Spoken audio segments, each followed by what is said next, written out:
Bom dia, oitavo ano, mais uma videoaula aí para a gente começar o livro 2, né? Fiquei muito contente com os resultados do livro um, apesar da distância, da dificuldade da gente ir acertando as atividades e mesmo a aula online. Eu acho que vocês compreenderam o objetivo, fizeram muito bem feitos os trabalhos, as notas foram muito boas. Então, assim, o resultado, embora a gente ainda não esteja em aulas presenciais, foi muito positivo, a meu ver.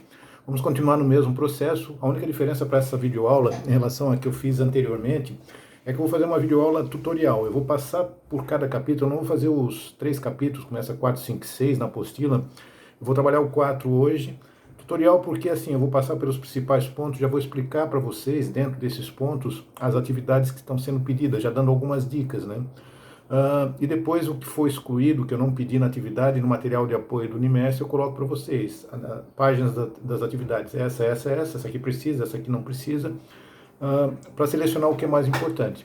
Então, na realidade, o capítulo 4 ele vai falar, né, das paisagens naturais dos continentes americano e africano. É uma consequência, é uma sequência do livro anterior, com alguns detalhes mais aprofundados, né, da característica geológica, enfim. Tem um texto muito legal de conexões, que tem uma realidade aumentada na página 4, que vai falar sobre o chifre da África, que fica no extremo norte, onde fica o Marrocos, mais ou menos, né, na divisa com o Mar Arábico, que é uma parte que está em cima de uma placa tectônica que está meio que se afastando da África, né? É um período geológico, então é um texto de curiosidade.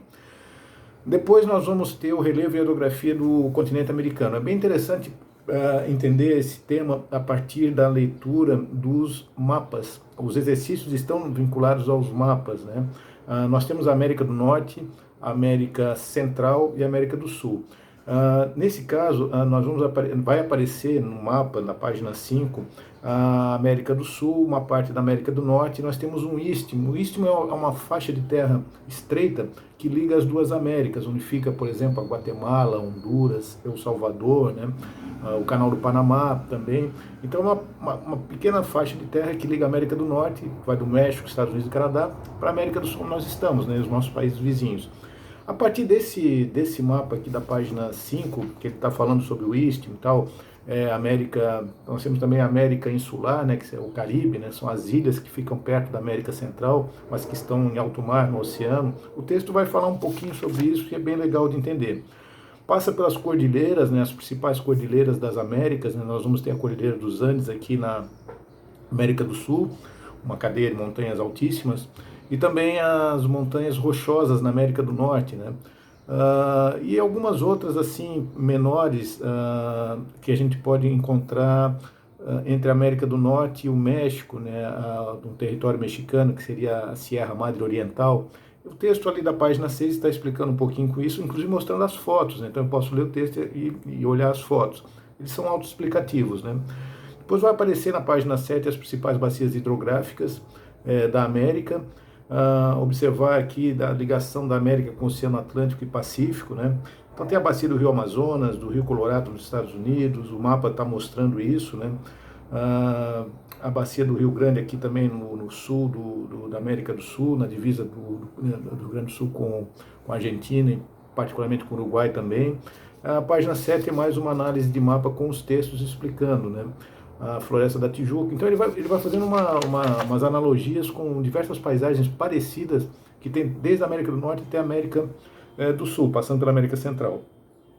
Depois vai aparecer ali na página 8 e 9 as planícies do Pantanal Mato Grossense, o Rio Amazonas, o uso dos rios como um meio econômico, né, de transporte de mercadoria e pessoas no interior do Brasil e também no interior dos Estados Unidos, né? Os rios são usados tanto para estimular o comércio e a indústria, como também para o transporte de pessoas, né?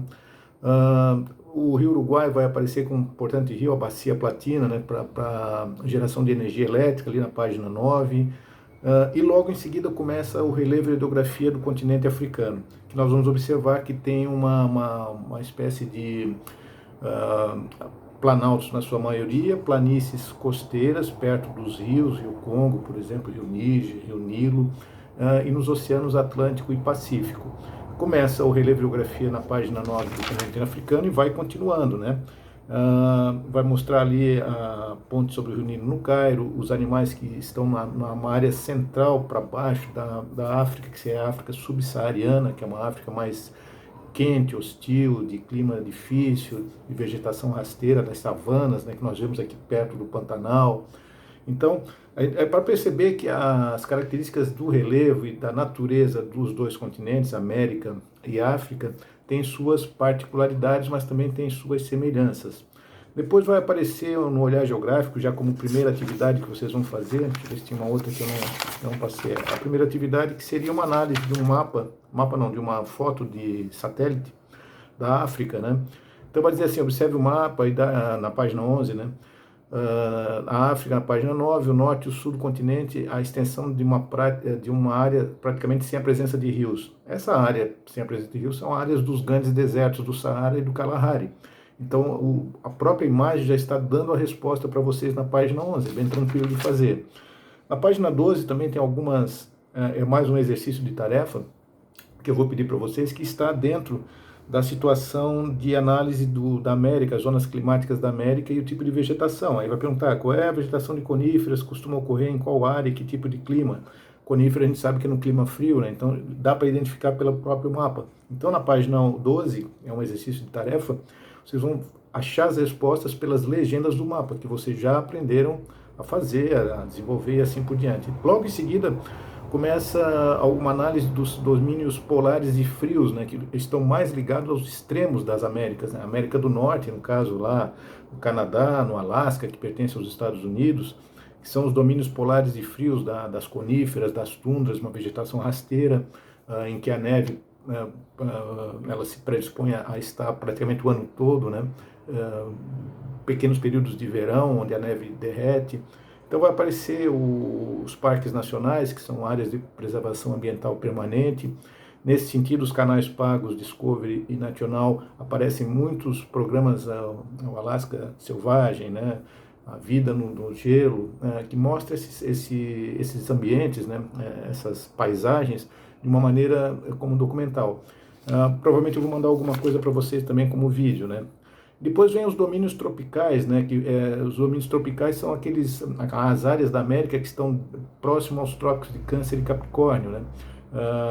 Como o sul do México, a América Central como um todo e o Caribe, uma boa parte da América do Sul, onde fica o Brasil, Colômbia, Venezuela, Equador, até a linha do Equador, que são lugares com florestas chamadas tropicais, né, de vegetação muito alta, árvores com mais de 30 metros, com uma pluviosidade muito grande durante o ano, que é uma umidade e chuva constante, o que faz com que essas florestas sejam muito exuberantes e que a vida se dê de uma maneira bastante complexa, né, a vida nesses ambientes muito úmidos, né.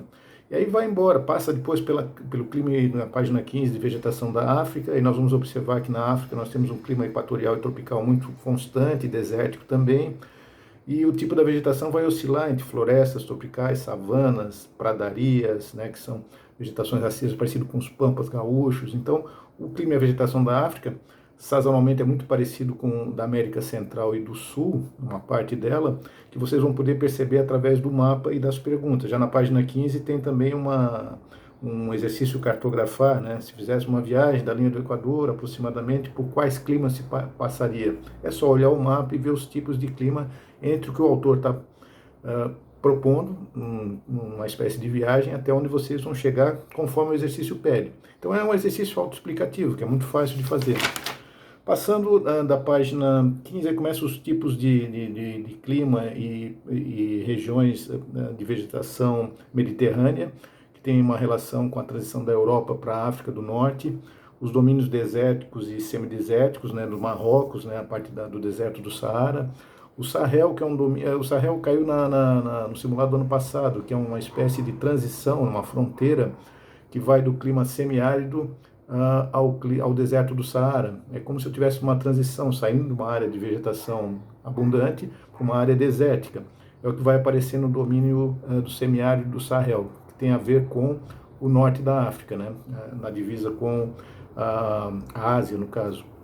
O domínio das savanas africanas, que é muito parecido com os pampas gaúchos, né? Que é muito conhecido pelos animais selvagens, pelos vários programas e filmes que aparecem.